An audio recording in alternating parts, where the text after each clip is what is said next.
Okay, today's lesson is lesson number 53. This is solving systems of equations by elimination. So yesterday's lesson was focusing on solving systems using substitution. So this is just another method that will help us to find the intersection point of two lines. Remember, we can still have the different cases where there's one solution, they just intersect one time, or no solutions because they're parallel and never intersect, or infinitely many solutions when they're really the same line. They're just right on top of each other. Okay? So here are our steps for using this method. First, you're going to identify a variable to eliminate. The main thing here that you're looking for is for them to have the same absolute value. Okay, so I could have something like 4x and negative 4x, or 3x and 3x. Okay, I'm looking for them to have the same value. Then the next step is you want to multiply one or both equations if they're not quite the same value yet. Okay, so you might have to manipulate them a little bit. Then you're going to eliminate that variable with addition or subtraction. Solve for the remaining variable, substitute into one of the original equations to find the value of the other variable, and check the solution with both equations.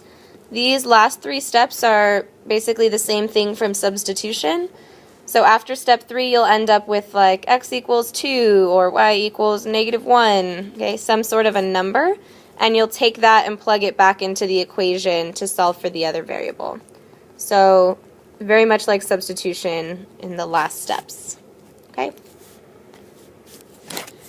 So for this first example, I see I have a coefficient of 1 for my x and a coefficient of -1 for my x in the second line.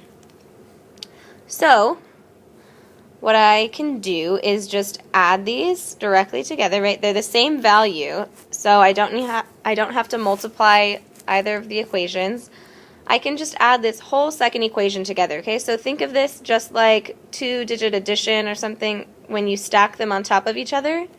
Okay, you just line up the right columns and add down, right? Same idea. So we have our x's lined up, our y's lined up, our y's lined up, and our constants, so we can just add straight down. And I see that if I add this together, my x's are going to cancel out, right? They're going to be eliminated. So x plus a negative x gives me 0. 5y plus -2y will give me a positive 3y. Then 5 plus 1 will equal 6. Okay, so I'm just carrying down my equal sign and then adding each column down. So I have 3y equals 6. Dividing by 3 gives me y equals 2.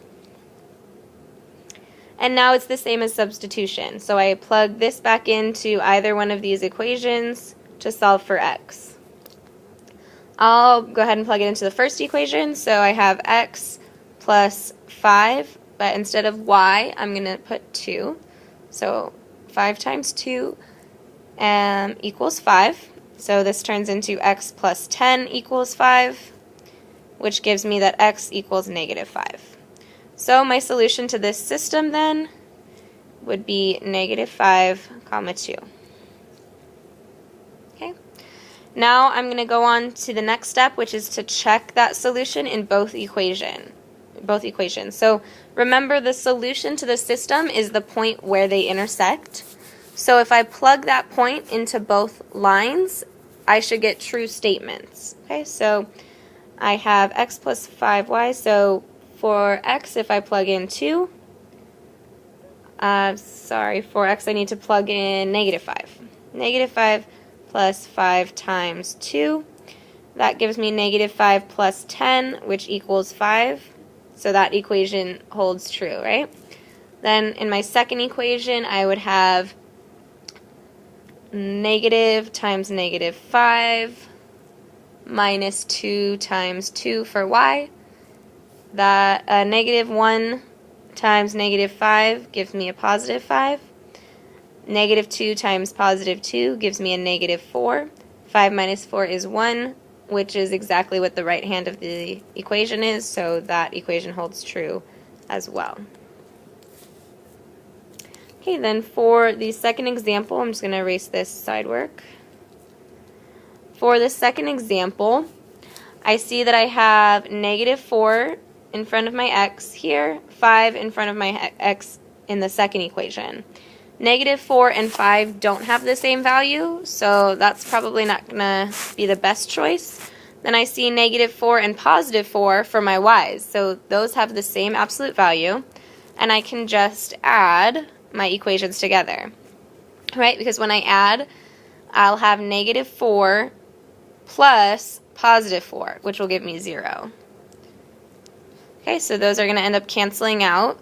Then negative 4 plus 5x gives me just 1x equals negative 8 plus 7 is negative 1. So this already gives me the answer of x equals negative 1.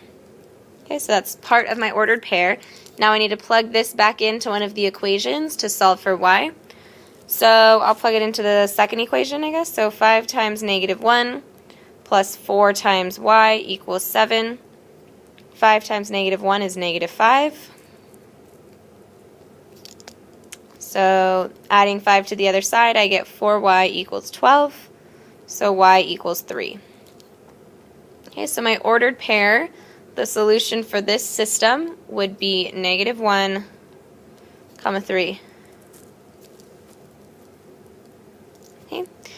And I could plug that into both equations to verify that it's correct. I'm not going to take the time to do that here, but if you do some scratch work and plug in this negative 1 for x and 3 for y to both of these equations, you would get negative 8 equals negative 8 and 7 equals 7. Okay, for these examples, they're a little different. I don't have the same value, right? 17 isn't the same as 2, and 14 is different from 7. But the 14 and the 7, I know there's a way to get those to look the same, right?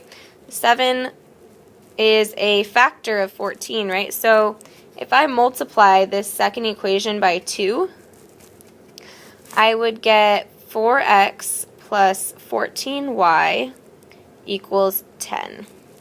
And this is okay to do. It's fine to multiply by 2 as long as I'm multiplying it to everything. Okay, so including the 5 on the other side of the equal sign. I can't leave that out.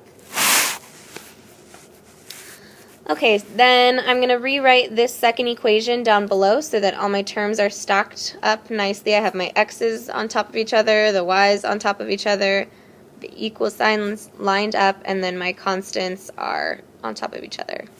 Okay, I have a positive 14 and a negative 14 for my y, and I know that's the variable I want to eliminate, so I can do that by adding this second equation. Okay, 4 plus 17x gives me a 21x. Positive 14y plus a negative 14y cancels out. And the equal sign drops down. I have 10 minus 31 gives me a negative 21. Dividing by 21 would give me x equals negative 1. Okay, then I plug this back into one of my equations, so I'll plug it into the second one. So I have 2 times negative 1 plus 7y equals 5. 2 times negative 1 is negative 2. So plus 7y equals 5. And adding 2 gives me 7y equals 7. So y equals 1. Okay. And my solution of this system is negative 1, 1. Okay, moving on to number 4, I see that I have a negative 11 and a negative 22 for my x, and a negative 10 and a negative 12 for my y. Okay, so this one, you can multiply the top by 2 and do it similarly to the last problem, or you could divide this whole second equation by 2 to get negative 11. Actually, you could divide by negative 2 to get positive 11x plus 6y equals 8. Then when you bring this equation down,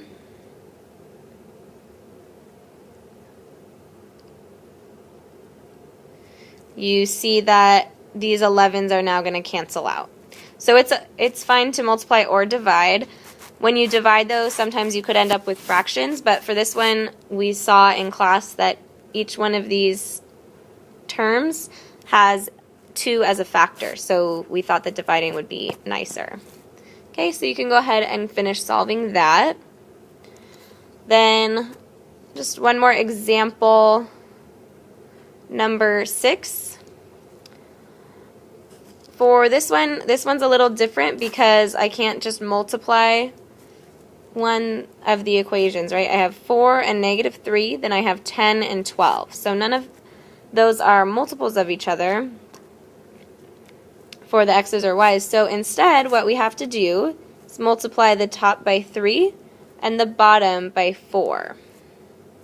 Okay, that gives us 12x plus 30y equals 72 from the first equation, and negative 12x plus 48y equals negative 72 for the second equation. Okay, I have a positive 12 and a negative 12, so adding these two equations together will cancel them out. All right, so that goes to 0. Then I have 30 plus 48 is 78y equals 0. Dividing by 78, I get y equals 0. So I can plug that into one of my original equations. Let's say the first one. So I get 4x plus 10 times 0 equals 24. So that's just 4x equals 24 since 10 times 0 is 0. Dividing by 4, I get x equals 6. Okay, so my ordered pair for this problem, my solution is 6, 0. Okay, some special cases that might come up if you do this problem. If you multiply the bottom by 2, you'd end up with 16x plus 20y equals 8.